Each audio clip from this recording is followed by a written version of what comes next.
नमस्कार विद्यार्थी मित्रांनो, माझ्या ऑनलाईन क्लासमध्ये आपल्या सर्वांचे हार्दिक स्वागत आहे.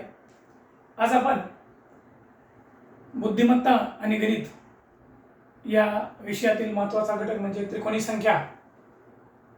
या त्रिकोणी संख्या कशा असतात, त्रिकोणी संख्या काढायच्या कशा, त्रिकोणी संख्येचा पाया कोणता असतो आणि पायावरून त्रिकोणी संख्या कशी काढायची हे आपण मागच्या व्हिडिओच्या माध्यमातून शिकलेलो आहोत.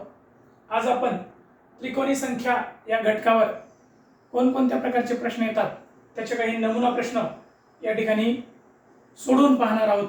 प्रश्नाची भाषा कशी असते आणि प्रश्नामधील पर्याय कसे येतात. तर चला बघा, प्रश्न पहिला आहे, 7 पाया असणारी त्रिकोणी संख्या कोणती.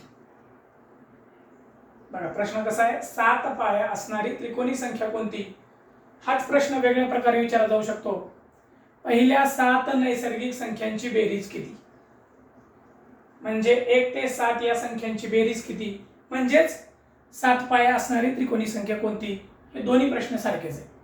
मग आता आपल्याला 7 पाया असणारी त्रिकोणी संख्या काढायची. 7 पाया गुणिले त्याच्या पुढची संख्या 8 आणि भागिले किती 2. 2 चौक 8, 4 आणि 7 चा गुणाकार करायचा, तो येतो 28. म्हणजे 7 पाया असणारी त्रिकोणी संख्या आहे 28. पर्याय क्रमांक 2. पर्याय होते 56, 28, 38 आणि 60.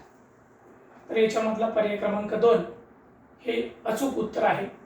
म्हणजे 7 पाया असणारी त्रिकोणी संख्या 28 आहे. पहिल्या 7 नैसर्गिक संख्यांची बेरीज 28 आहे. त्याच्यानंतर पुढे प्रश्न दुसरा, याच्यापेक्षा हा प्रश्न वेगळा आहे. 36 च्या नंतरची चौथी त्रिकोणी संख्या निवडा.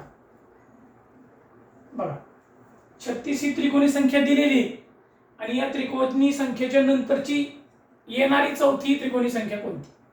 म्हणजे आपल्याला 36 ही त्रिकोणी संख्या माहित आहे, परंतु त्याचा पाया माहित असणं गरजेचं आहे. मग पाया माहित झाला की पुढची चौथी संख्या आपल्याला काढता येईल. आता 36 चा पाया कसा काढायचा बघा. 36 या त्रिकोणी संख्येला 2 ने गुणायचं.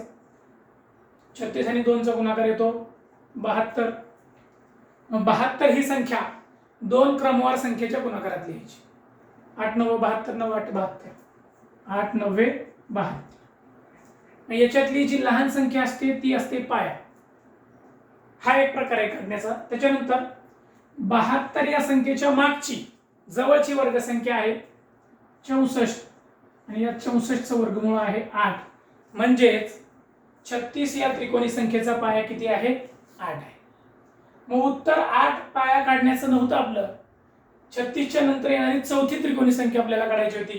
म्हणजे 8 पाया झाल्यानंतर 8 च्या नंतर 9 10 11 आणि 12. 12 पाया असणारी त्रिकोणी संख्या आपल्याला आता काढायची. काय करायचं, 12 आणि 13 चा गुणाकार करायचा, याला 2 ने भागायचं. बेसख 12, 13 आणि 6 चा गुणाकार येतो 78. म्हणजे 36 च्या नंतरची चौथी त्रिकोणी संख्या कोणती आहे 78. पर्याय क्रमांक 4. आता याच्यानंतर बघा पुढचं, 66 या त्रिकोणी संख्येचा पाया किती आहे. एक अगदी सोपं उदाहरण आहे, प्रश्न आहे. 66 च्या त्रिकोणी संख्येचा पाया आपल्याला काढायचा आहे. म्हणजे 66 गुणिले 2 करा, त्याचा गुणाकार येतो 132 आणि 132 च्या मागची वर्गसंख्या पहा. 132 च्या मागची वर्गसंख्या किती येते 121 आणि या 121 चं वर्गमूळ आहे 11. म्हणजे 66 या त्रिकोणी संख्येचा पाया किती आहे 11. आता शेवटचा प्रश्न बघा, 55 या त्रिकोणी संख्येच्या मागची तिसरी त्रिकोणी संख्या कोणती. म्हणजे हा प्रश्न आणि हा प्रश्न बघा, इथं पुढची त्रिकोणी संख्या काढायला सांगितली आणि इथं मागची त्रिकोणी संख्या काढायला. आता 55 या त्रिकोणी संख्येवरून याचा पाया आपल्याला काढावा लागेल अगोदर. म्हणजे 55 गुणिले 2 110 झालं. 110 च्या मागची वर्गसंख्या आहे 100 आणि 100 चं वर्गमूळ आहे 10. म्हणजे 55 या त्रिकोणी संख्येचा पाया किती येतो 10 येतो. तर आता 10 पाया झाला तर याच्या मागची तिसरी त्रिकोणी संख्या काढायची आहे. जे 10 च्या मागची बघा 9 पहिली संख्या, 8 दुसरी आणि 7 तिसरी संख्या. म्हणजे 7 पाया असणारी आपल्याला त्रिकोणी संख्या काढायची आहे. 7 पाया असणारी त्रिकोणी संख्या काढताना 7 गुणिले 8 छेद 2, 2 चौक 8, 7 चौक 28. म्हणजे 55च्या नंतर मागची 55च्या मागची येणारी तिसरी त्रिकोणी संख्या आहे 28, म्हणजे पर्याय क्रमांक 2 हे अचूक उत्तर आहे.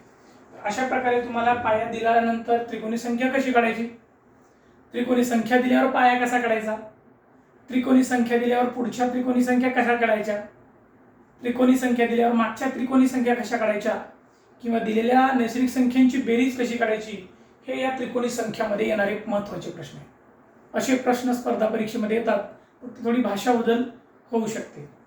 आज आपण त्रिकोणी संख्येवरचे काही महत्त्वाचे प्रश्न शिकले. तुम्ही माझा व्हिडिओ शेवटपर्यंत पाहिला त्याबद्दल आपल्या सर्वांचे मनपूर्वक आभार.